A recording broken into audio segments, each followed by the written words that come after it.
Hey guys, Jay-Sensei here again. This movie if Luffy was a prince of Elbaf. Now this is kind of a rough thumbnail. I'm sorry, I kind of just got bored and did whatever I wanted with the design. But this is going to contain a little bit of spoilers for chapter 1130, but also this is just going to be a lot of headcanon. Alright, now listen now before we begin, if you guys have anything to do, such as chores, work, even just gaming, or just eating breakfast, do that while you listen to me. Because I'm not exactly the editing kind of person, so listening would be better for you. Also, comment any questions or likes or dislikes that you have. Now let's begin. In this world, Luffy's connection to the infamous dragon puts him in danger the moment he is born. Garp wants to bring him to Fuchsia, but Dragon would immediately just say, him being my son makes him warranted to be executed immediately. Him being someone the world government can touch is not safe. They won't dare touch Elbaf. I'd go to Wano, but there's Yonko there. So he decides to stick with Elbaf. Somewhere that he occasionally visits, because Jaguar D. Sol, who is alive.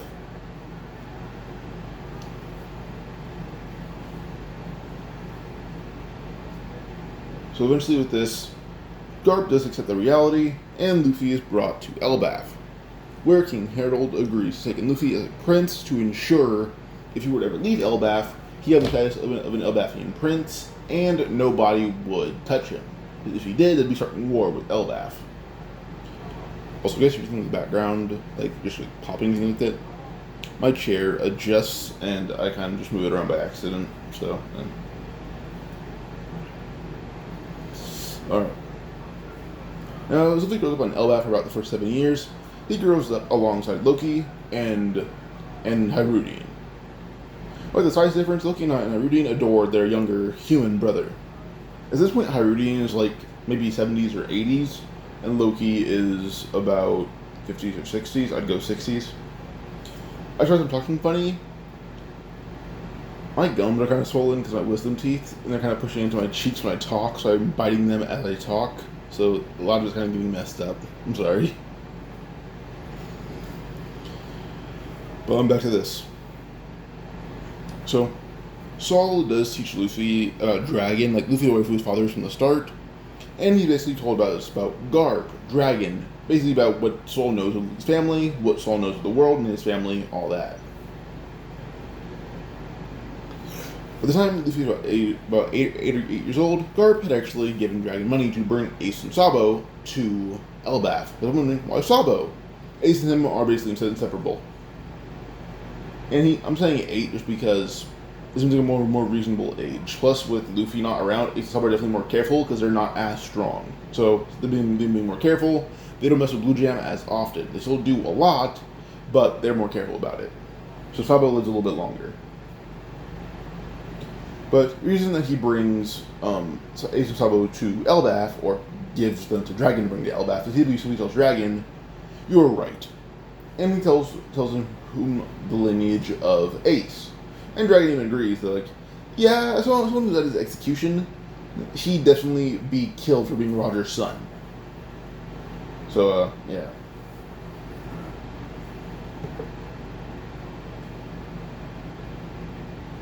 So with this, it goes on into Ace being brought to Elbaf and Sabo as well. But they're kind of raised as Luffy's not younger brothers, but they're still raised as brothers, but also princes. They're also princes of Elbaf, leading up to Hyrudian being the oldest, Loki second oldest, Ace, Sabo, and Luffy. There's 5 princes. Luffy's the youngest. So yeah.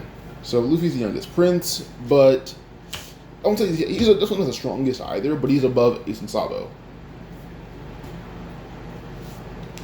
So yeah, but he kind of becomes a big brother to them because he's the one who guides them around Elbaf. As he doesn't even he's already left the castle.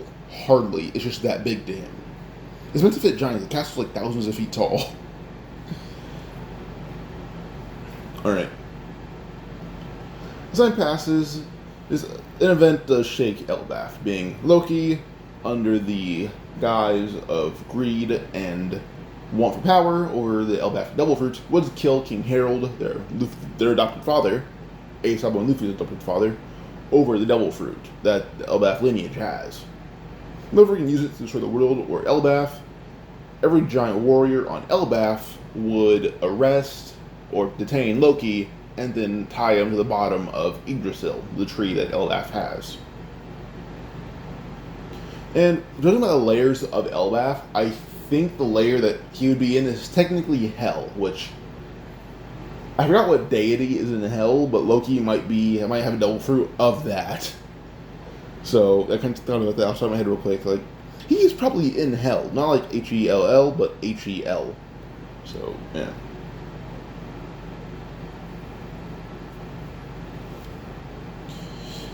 Now, the years that follow, Saul does help Luffy, Ace, and Sabo train, not just in regard to combat, but also making non-basic knowledge.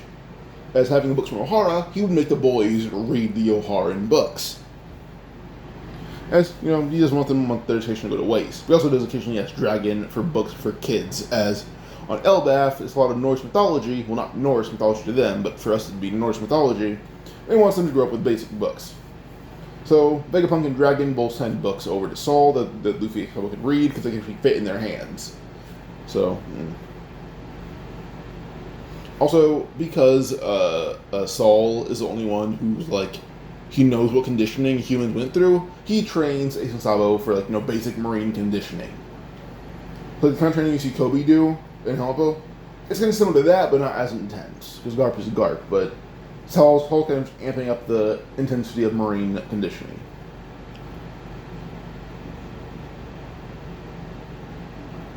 Alright. Pause real quick. Okay. So, over time, they also do learn, like, they did learn basic giant combat when it came down to swords, axes, cannons, shields, etc. But also because they were literally too small to be helped by doctors in Elbaf, they were sort of just small to receive medical treatment, to do a lot of stuff. They're basically forced to learn how to do it by themselves from reading or getting vague instructions from the Elbafian clerks, doctors, professionals. The Elbafian professionals will give vague instructions for Luffy, Ace, Sabo to learn how to take care of themselves. Occasionally, the smaller giants who work for them will help. By the time Ace and Sabo are 17, they already had built their own ships, knowledge about the world, and they can both read poneglyphs. Like, they're all absurdly smart. Plus, they both know the two base moves of hockey, Ace even knowing Conquerors. So they both can use armament and observation. Ace can also use Conquerors. That's mainly because he trained a lot harder than Luffy did. Luffy was not trained as hard because he was smaller than his brothers for a long period of time, and the smaller he was, the more gentle they were with him. So, yeah. Now Ace does actually sail away earlier, so he doesn't leave at 17, he left at 16, and he sailed all the way to about 3-4 months, and he sailed all the way to the East Blue. He did read a map to do so, but he got to the East Blue to basically start his venture from where he started, that being Fuchsia. And Sabo would decide to leave at 16 as well, so they're not leaving 17, leaving at 16, start their journey early. Sabo just left at 16 to go find Dragon, and Dragon... Baltico's hidden, so there's no one listening. They're on Elbaf. No one is listening. So he gave Sabo the location of Baltico, and Sabo set sail to head to Baltico.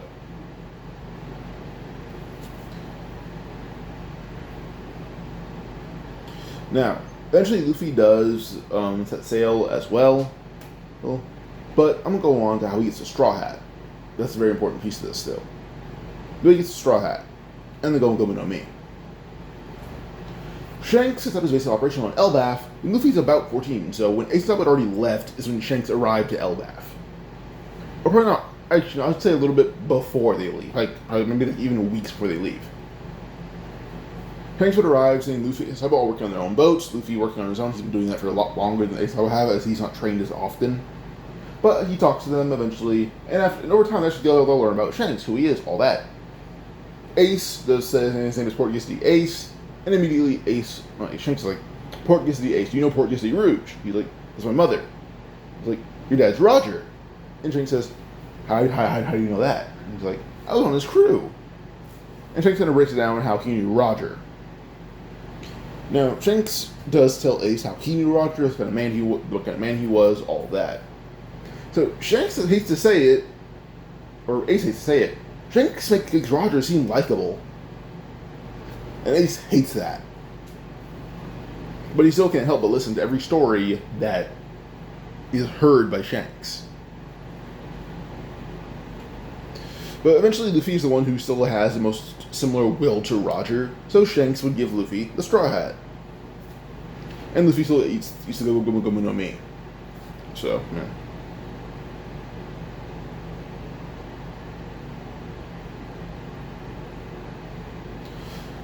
So at this point, Luffy did eat his fruit when he was about 13, 14, so he got it a lot later in life. But this Luffy trains like a warrior. Even if he doesn't train as frequently, he trains a lot harder. So the best way to put it is, he doesn't train a lot, but he trains insanely hard. Let's say, oh, he doesn't train for a week. For 1 week, he'll train nearly 8 hours a day. Like, 1 week off, no training. The next week to make up for it, 8 to 9 hours a day of pure training, nothing more. And the way he trains, basically, like, if the giants want to train him, he'll literally train by fighting against every giant animal on Elbaf. But also one giant who will fight him any day of the week. Roto. He does not like humans. There is a human prince. And one who likes to fight. Luffy and Roto are rivals for a majority of Luffy's childhood. Well, not even rivals. Roto was like 70 when Luffy is like 12. Like, Roto looks like a young teen, but even then, he's decades older than Luffy. Alright. So, Luffy does end up, setting sail with his own crew. But before he does, I'm gonna go over the stats of Luffy, Ace, and Sabo. So, Luffy, Ace, and Sabo, they're all different. Size-wise, muscle mass-wise, tech skill-wise. So, Luffy and Sabo all have one technique in their arsenal that's different. Luffy's, by the way, he can use gear 2 and 3 pretty easily at this point. Gear 4 is not a thing because he doesn't have Haki, or at least armament Haki. Ace can use all three forms of Haki. He is the best Haki user among his brothers. Overall. Sabo has the base 2 forms, observation and armament, but he has the best observation. Luffy has conquerors and observation, but he has the best conquerors. So they all specialize in one thing. Ace is armament and overall skill, Sabo is observation, and Luffy is conquerors. Conquerors can even push back Ace and Sabo. But also for Sabo and Ace and Luffy, they learned one technique from Hirudin, the one who trains them the most frequently. They all know Gungear. It's a technique that they all have in their arsenal, because Hirudin, that's his strongest move, he taught it to them. And Luffy would use it in Gear 3rd, even though he doesn't have armament Haki, he just has giant-like strength. Like, in base form, his strength is comparable to a giant by like 15. And Sabo and Ace just have it, but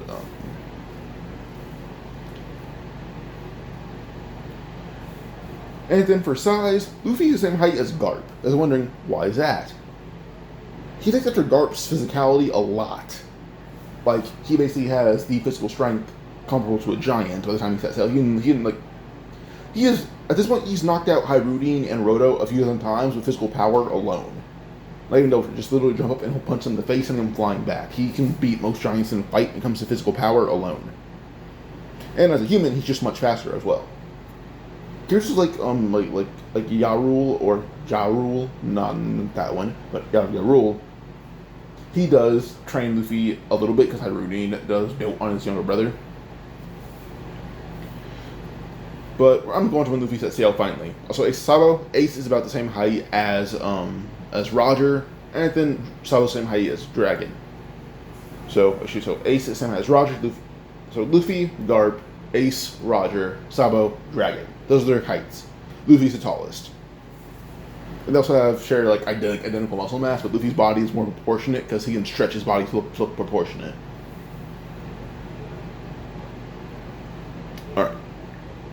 Now, before setting sail, Luffy's Elbafian nature does take over, and it does lead to him inviting a lot of people to join. As, yes, he's very battle-centric, but he also loves a big crew. He adores a big crew. Plus, he grew up idolizing Dory, Bragi, Oimo, Kashi, Garul. He grew up idolizing various pirates, not just Shanks. He wants a big crew full of people with similar idols to him, which is not hard to come across in Elbaf. So Luffy does invite a lot of people to join his crew. One of those being Hyrudine, and Hyrudine agrees because this is his baby brother. Now, a lot of people are actually hesitant to join his crew because, what are we going to be, the new giant warrior pirates? We're led by a human. Because to hell being a giant warrior pirates, we're going to be stronger, we're going to be better. We're going to be so much better to the point where we make even bigger waves in the new world. And with this that convinces everyone. Plus, he's kind of passively exuding Conqueror's haki, so kind of scared people and submission at the same time. His Conqueror Spirit's a lot higher than Canon. Like, his Conqueror Spirit is more like commanding spirit. So with this crew consists of Hyrudine, the Vanguard, and the main fighter. Stanson is the shipwright to Luffy's ship that he had built. Also, a few shipwrights had chipped in to help build Luffy's ship. As the Sabo, they shipped on another ship. Luffy's ship is about 200 meters long and 188 meters wide. And it is called Skithblathnir. That is a Norse reference. If you can get it, if you get it, then I'm proud of you. But Stanson is a shipwright for the Skithblathnir. Or Skithblathnir. I don't think the end is supposed to be pronounced, I'm not sure. But Gerd, she's the ship's doctor. And she also uses an axe. Stanson uses a club, I believe, but in this one he kind of uses an oar. So it's kind of just funnier. Roto, he's a navigator. And he does still not like Luffy as much, but he does view him as in like an actual rival. He kind of view like Luffy and Roto act like Zoro and Sanji. Goldberg is the head chef, and he uses a club. Roto, by the way, uses a sword. Pons Fry, Fiddler character, Fiddler Giant. I love him. He is the other chef. He is the sous chef, and he uses a ladle to fight. And then Luffy's best friend, aside from Hyrudine and Gerd, Lily and Stomach, or M Stomach. She has the mini for ability to shrink down to the size of being handheld, or the size of, or her base size is that of a giant. And the crew does head to the East Blue because Ace told Luffy that, like, when Luffy wanted to know why Ace was heading sail to the East, not just going around the New World, Ace just said, "I want to start my journey in the weakest blue. I'll make a name for myself there, then I'll make my name somewhere else as well." Luffy set sail in 16 all the way to the east. Now his crew took a different route because Ace had to just read a map on his own. Luffy has a navigator. Luffy's ship has doubles of everything for human-sized things. For him and Lily, Lily does hang out around his size more to have a better conversation with him. But then also giant-sized things, so obviously for the giants. So yeah. Now when Luffy is 17, on his birthday, he gets to Fuchsia. He tells Makino, whoops out the villagers, all who he is. Even Dodon's there, or Dodon, I'm not sure. Actually, no, I am Dodon. They all arrive when Luffy had arrived, thinking it's like, it's a giant pirate raid. He wrote down, revealed who he was, and says, "Hi, I'm Luffy, I'm Garp's grandson, I'm Ace's brother." Or Ace Sabo's brother. And for his birthday, he kind of parties on Fuchsia for a little bit before he set sail through the east. His first encounter is with Alvida and Kobe, but the moment that Alvida's crew saw Luffy's, immediately they began to kind of backpedal. But Goldberg, who said, they're kind of mean. Luffy said, "Yeah, I agree." Goldberg literally leaned over and smacked Alvida's ship with his club, sinking it. Like, he just leaned over and smacked it, and that sunk it. With this, as they're sinking, Luffy does sense Kobe, who's someone who just seems in distress. So he literally jumps down onto a piece of wood, picks up Kobe, and throws him on the ship, telling them to take care of him. Kobe is terrified, utterly terrified. This is the first time he's seen anyone other than a human, if you want to count Alvida as human. Now then, the crew gets to Shellstown, and on Shellstown, The inhabitants are thrown into a panic immediately. There's giants. One human. Or, yeah, two, but one human is the captain. And this ship is massive. And it waves a pirate flag. Immediately, just that alone led to a fight. Roto literally hopped off the ship, said humans annoy him, and one switch from his sword, the shockwave alone cleared Morgan's entire marine fleet. Not fleet, but base. And with this, Luffy and Kobe sunk off the boat to go free Zoro, after Kobe explained the rumors of the legendary Ono Zoro. So Luffy would find Zoro, and Luffy just like when Zoro's like, "Oh, the Marines are confined to you," he says, "No, they're not. My crew's keeping them busy." Then just untying Zoro, he literally just tore the cross in half, or just tore it out of the ground, and Zoro was flung through the air, and then the ropes and just freed him themselves. And Zoro could already tell that Luffy's physically just a dominant monster, because no average human is going to do that with one hand. Also, Luffy is like 9'6". He's definitely buff as all hell. Or, like, for Luffy's normal state, he looks like Garp. Like, he literally has like the build of Garp, but to make himself more rounded out, he just uses fruit constantly to make himself look symmetrical. Because Lily also rags on him about how he and Garp look. Ace and Sabo actually look symmetrical compared to Luffy, so that's kind of also why she rags on him.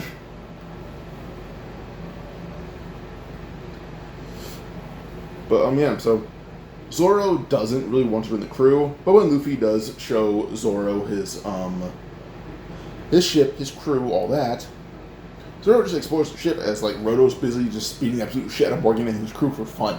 He explores the ship, does take a long time. By the time Roto's just bored of it, he's like, "Alright, I'm done. Why is there another human here?" He goes, "Oh, he might join us." Roto just scoffs as Kobe just thanks him for letting him give him a lift. But then Zoro sees all training equipment and decides to join because he can get a good pump in on this ship. Because Luffy does work out a lot on this ship. He needs to keep up with characters like Haruji and Roto physically. He needs to work out a lot.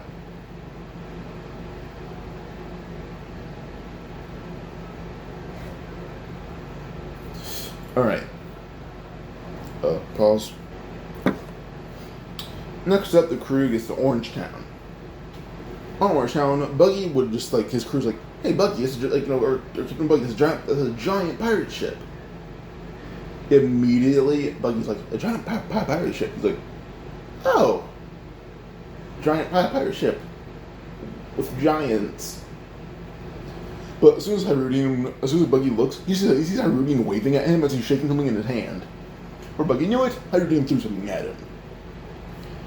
And in the air, we see Luffy and Zoro just kind of sailing through, just talking casually, like, "Oh, did you see the newspaper the news crew brought us? Like, oh yeah, the Poke Amon, right?" He's like, "Oh yeah, that. I was focused on Sora, the hero of the North, but yeah, Poke Amon. Pretty good story." Suddenly they're on top of a building, and Nami and the men chasing her both stopped. Nami's like, "Oh, one of them is my captain." As soon as the one men look at Luffy appeared behind them both, shoving their heads together, knocking them both out immediately. Nami immediately spit out, just the kind of the whole comedic spit thing, saying Luffy just be that fast. And up close, he's bigger than Arlong, I think. Hold up. Yeah, Luffy is way bigger than literally everyone associated with Arlong, except from Jinbei. And Fisher Tiger, technically. Like, the Sun Pirates are kind of the only people that Arlong has met bigger than Luffy. But yeah, so when Nami sees Luffy, she's like, "Oh, that's not a normal sized person." And then he's like, "Oh, you said I'm the captain, right?" And he's like, "Yeah, to get them off my back." He walks over to this building Zoro's on, and he just pushes it over and says, "That's my crew." As he points out to the sea, and Nami just sees an absurd amount of giants, saying giants actually exist in a shocked tone. Meanwhile, Buggy and his crew are trying to sneak away. Buggy simply just says, "I'm not fighting giants." I mean, the crew, Kabaji's like, "Captain Buggy, why not? We can take them." Buggy says, "No, we can't." But by the time they end up getting to their ship, Zoro's just waiting there, drinking some their sake. Because, you guys are the ones with the ship, right? Buggy even backing up, saying, "Please don't. I'm immune to cutting. I still don't want to be cut." When Buggy backed up, though, his crew jumped and yelled, saying how to get there, as Luffy's behind Buggy immediately. When Buggy even asked questions, though, he just punched in the back of the head and knocked out. Then Buggy sure Luffy just glanced at them, and they all passed out because of Conqueror's Haki, which Zoro was surprised by a lot. Like, he's not horrified, definitely scared. Same for Nami. She was almost knocked out too.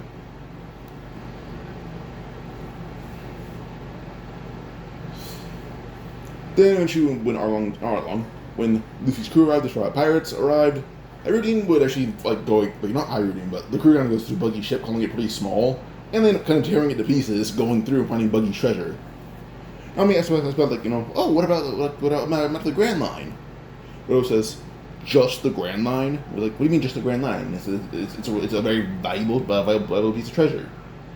Roro says, "We live in the Grand Line, or at least the Giants do.